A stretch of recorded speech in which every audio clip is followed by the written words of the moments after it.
다양한 컨텐츠를 듣고 계신 여러분 수고 많으십니다. 저는 마지막 강연을 맡은 연사 김나연입니다. 반갑습니다. 저는 오늘 여러분들께 돈과 해체와 재구성에 대해서 이야기를 나눠볼까 하는데요. 저는 처음 이 강연의 제의를 받았을 때 좀 낯설었어요. 어떻게 돈이랑 해체와 재구성이랑 연관을 시킬 수가 있을까라고 해서 고민을 많이 해봤는데요. 생각해보니까 되게 다양한 게 있더라고요. 그래서 여러분들과 함께 이야기를 나눠보고자 합니다. 이야기에 앞서서 여러분들께 좀 질문을 드리고 싶어요. 여러분들은 꿈이라는 게 있나요? 어떤 꿈을 가지고 계세요? 세계 여행 가는 거요? 그리고 또요? 원하는 직업 찾는 거요? 저도 꿈이 있는데요. 저는 야구를 굉장히 좋아해요. 그래서 제가 좋아하는 야구장에 있는 그 야구장 연간회원권을 사고 싶은 게 꿈이거든요. 근데 그 꿈을 이루기 위해서 열심히 열정적으로 야구를 좋아하고 관심을 가져도 돈이라는 게 없으면 이루어질 수가 없잖아요. 그래서 저는 돈에 대해서 한 번 더 생각을 해봤습니다. 실제로 제 친구도 아까 친구처럼 나는 세계여행 가는 게 꿈이야. 돈을 모아서 이렇게 얘기를 하시는 거예요. 그래서 친구한테 물어봤죠. 그래서 너 지금 저축 얼마 해? 라고 했더니 나 저축 안 하는데? 대학생이 돈이 어딨어? 라고 하는 거예요. 그럼 언제 돈을 모아서 세계여행 갈 건데? 라고 하니까 그 친구가 어차피 좋은 직장에 들어가서 돈을 많이 벌면 돈 모아지는 거 아니야? 라고 하는 거죠. 왜 돈은 벌어서 모을 수밖에 없다고 생각을 하는지에 대해서 한번 생각을 해보셨나요?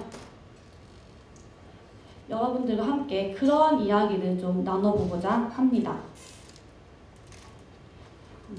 저는 대학생들과 이야기를 좀 많이 나누는 편이에요. 그래서 친구들한테 또 저는 돈에 대해 관심이 많으니까 물어보는 거죠. 너 돈 관리 어떻게 해? 이랬더니 누나, 언니 돈 관리를 어떻게 해요? 대학생은 용돈 받는 것도 힘들어요. 라고 하는 거예요. 그래서 용돈 가지고 저축할 수 있잖아. 라고 했더니 아니에요. 그냥 지금 직장 들어가면 100만 원, 200만 원 받으면 그때부터 저는 돈 관리 할래요. 라고 좀 막연하게 자기 합리화를 시키는 거예요. 실제로 그런 친구들이 굉장히 많거든요.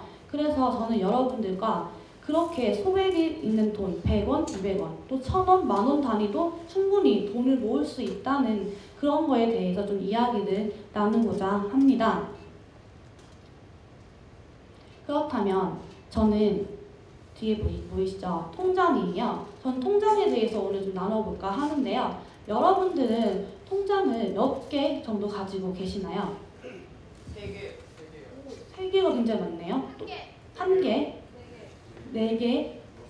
6개? 아니, 좋아하는 숫자 부르면 안 되고요. 네. 그렇죠. 그러면 1개 가지신 분은 왜 1개 가지고 계세요? 1개로만 그냥 퉁치고 한다. 그리고 그러면 6개 가지신 분은 왜 6개를 가지고 계시죠? 이것저것 혜택 준다고 해서 만들었는데 실제로 쓰진 않죠. 이것저것 혜택을 만든다고 받았는데 실제로 쓰는 거는 몇 개의 통장밖에 안 된다. 그렇죠? 대부분의 통장 쪼개기, 이런 통장의 개수에 대해서 물어보면 되게 다양한 견해가 나와요. 이거는 본인의 소비 습관, 저축 습관에 따라서도 많이 바뀌거든요. 그렇다면 통장 쪼개기라는 말 들어보셨나요? 6개 쪼개시는 분들은 그냥 만든 게 쪼개는 거죠. 그쵸? 아닌가요? 혜택만 받고 그렇게 하는 건가요? 그렇다면 또 하나 질문을 해볼게요. 통장 쪼개기라는 건 또 뭘까요? 단어로 얘기해도 되고요. 아니 문장으로 말씀해 주셔도 좋을 것 같아요. 네. 쪼개는 방법이 좀 어렵다. 그쵸? 또 다르신 분은? 다른 분이 계시나요? 네.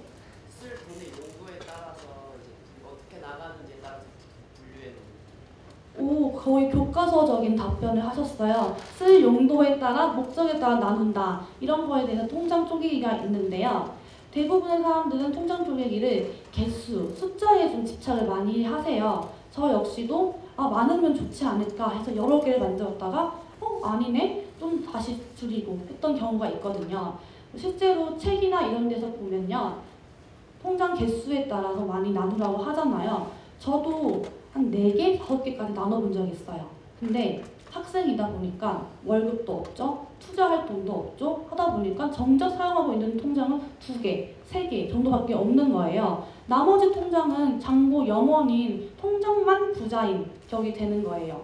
그래서 저는 계속 실패를 통해서 한 4년 정도 통장 쪼개기에 대해서 많이 연구를 해봤거든요. 이거는 다른 사람, 유명한 사람이 나 4개 통장 쪼갰어, 2개 통장 쪼갰어가 아니라 여러분들만의 소비 패턴과 저축 패턴을 파악을 하시고 비교를 해보시면서 나만의 통장 쪼개기도 되는구나를 알게 되었습니다. 지금 통장 쪼개기에 대해서 나왔는데 통장에 대해서 얘기를 하고 싶은 건요. 지금 한국은행 그 기준금리가 2%로 고정이 됐어요. 이번에 알고 계시나요? 이번 주 목요일에 한국은행에서 2%로 동결이 났는데요. 예전 같았으면 통장으로 이자를 받고 그걸로 더 굴려라 라고 말씀을 드릴 수 있지만 요즘에는 점점점 금리가 떨어지는 추세이기 때문에 통장으로만은 재테크를 할 수가 없어요. 그렇다고 통장을 가지고만 통장 아예 안 쓰는 건 또 아니죠. 그렇기 때문에 통장을 가지고 어떻게 좀 제대로 활용할 수 있는지에 대한 이야기를 좀 나눠볼까 합니다. 실제로 저는요 3개의 통장을 가지고 사용을 하고 있어요. 이렇게 시도의 끝에 가지고 왔는데요. 제가 직접 들고 왔습니다. 이렇게 3개의 통장을 쓰고 있어요. 저는요 용돈과 소비를 한꺼번에 쓰는 통장 하나랑요. 그리고 비상금 통장, 그리고 고정지출 통장이라는 걸 쓰고 있어요. 그 얘기는 좀 뒤에 나중에 할 테니까요. 먼저 용돈과 소비 통장은 용돈이 들어오는 계좌 있죠. 그 통장과 체크카드와 연결되어 있는 통장을 한 번에 씁니다. 이해가 안 될 수도 있어요. 두 번째는요. 고정지출 통장. 말 그대로 고정지출이 나가는 입출금 같이 용돈이나 교통비나 신문부동료나 관리비 이런 거 있죠. 통신비 이런 걸 그냥 자동이체 연결을 한 통장이 있고요. 세 번째는요. 비상금 통장인데요. 비상금 통장이라고 하면 저축할 때 이제 예금, 적금 이런 걸 할 때는 좀 여유 자금이 좀 필요하잖아요. 사람들이 돈을 힘들게 모아요. 한 달에 막 100만 원씩 저축을 하는데 갑자기 급정이 필요하면 제일 먼저 깨고 싶은 게 적금 통장이에요. 이유는 중도 해지를 해도 원금은 손실이 안 되지만 이자는 조금 받지만 원금 손실이 안 되잖아요. 그리고 은행이니까 쉽게 해지할 수 있고 가입할 수 있다는 장점이 있죠. 그렇기 때문에 사람들은 그런 식으로 많이 해지를 하기 때문에 비상금 통장이라는 게 좀 중요하다고 저는 생각을 합니다. 제가 이렇게 3개의 통장으로 쪼갤 수 있던 이유는요. 바로 가계부로 저는 저의 소비 패턴과 저축 패턴을 분석을 했어요. 혹시 가계부 쓰시는 분 계신가요? 지금 한 30명, 40명 되시는데 4명이 쓰고 계세요. 저도 가계부에 대해서 조금 안 좋은 시각이 많았어요. 지금 얼굴 보니까 가계부 저거 왜 써야 돼? 라고 하시는 분들이 보여요. 그 이유는 제가 알기로는 제가 알기로는 써봤자 자원 낭비다. 볼펜과 종이 낭비. 왜냐하면 쓰면 마이너스 인생을 제가 기록을 하니까 왜 써봤자 기분이 나쁘냐 그런 거죠.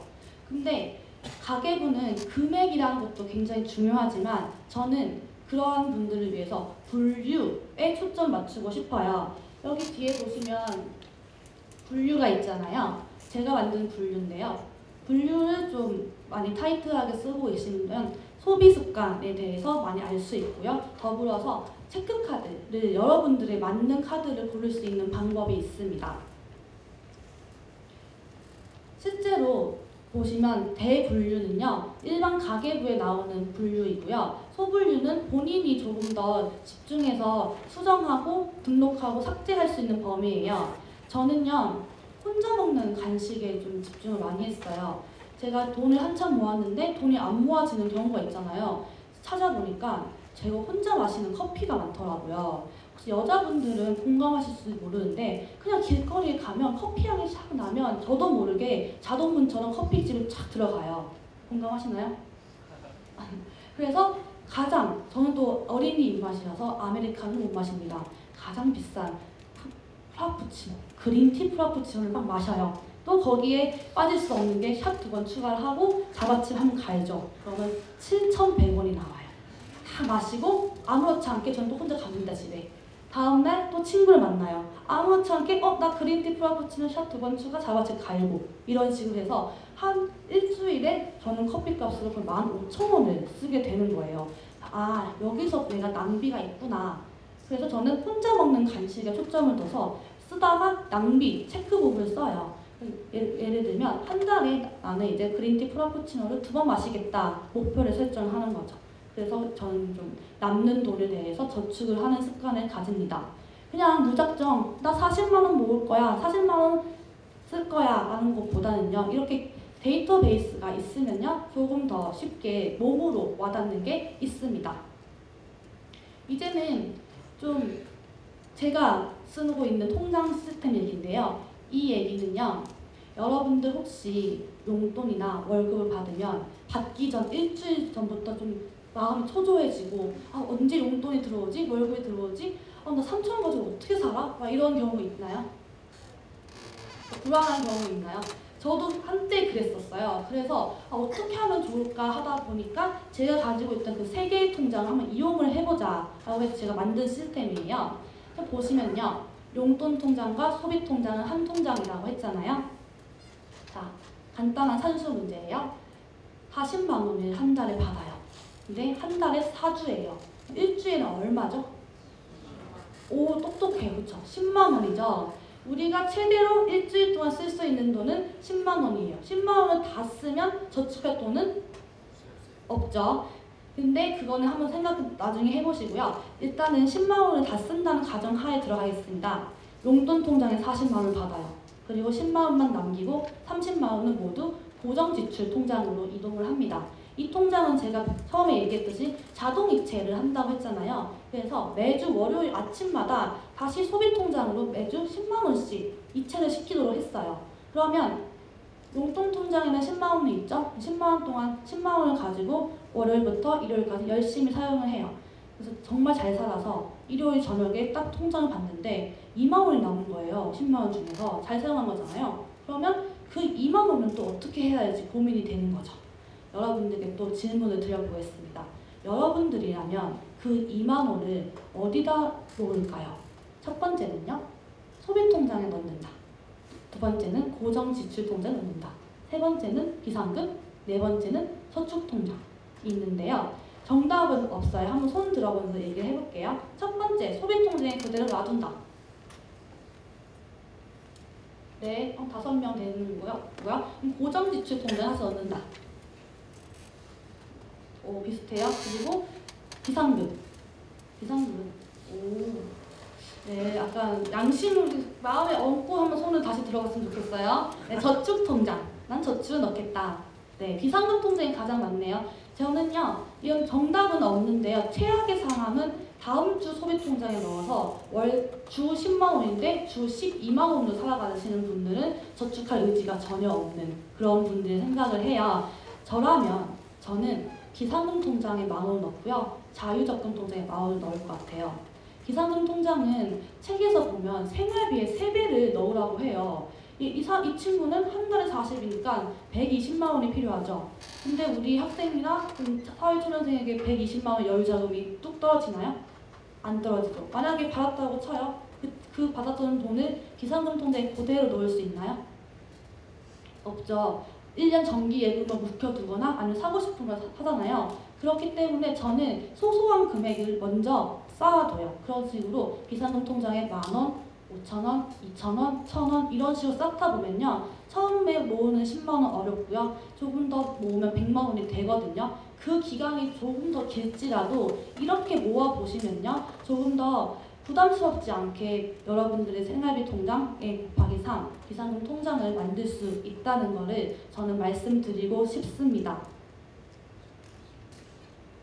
네, 제가 지금 여러분들과 이야기 나눈 거는요. 통장 쪼개기에 대한 이야기였어요. 통장 쪼개기는 단순하게 개수에 초점 맞추지 마시고요. 제가 계속 강조했던 분류, 그리고 목적에 따른 통장 쪼개기를 하셨으면 좋겠어요. 예를 들면 저는 3개인데 이 친구는 4개예요. 한 개 더 만들었는데 나도 4개 만들까? 라는 것보다는요. 그 친구는 그 친구만의 저축 패턴이 있고 소비 패턴이 있을 거 아니에요. 그렇기 때문에 남과의 비교는 절대 하지 않으셨으면 좋겠습니다.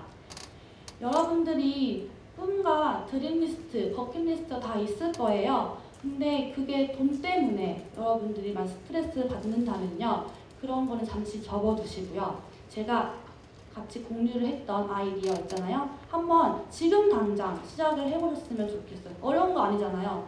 새로 돈 거액을 들고 사는 것도 아니고 그냥 가지고 있는 종이 조각에 한번 연필로 그려보시고 하면서 좀 여러분들의 습관을 만드셨으면 좋겠습니다. 그래서 언젠가는 꼭 이루어지겠지라는 것보다는요. 그렇게 얘기를 하시면 절대 안 이루어져요. 그 언젠가는 잠시 접어두시고 지금 당장 여러분들은 가계부를 쓰시고 여러분들이 만든 통장 쪼개기를 해보셨으면 좋겠습니다. 네, 제가 이제 마칠 말은요. 여러분들은 우리는 돈과 불편한 사이가 되어야 돼요. 적은 소비를 하더라도 한 통장에서 하나의 체크카드로 바로 결제를 하면요. 그냥 무의식적으로 그냥 내 몸처럼 들어가잖아요.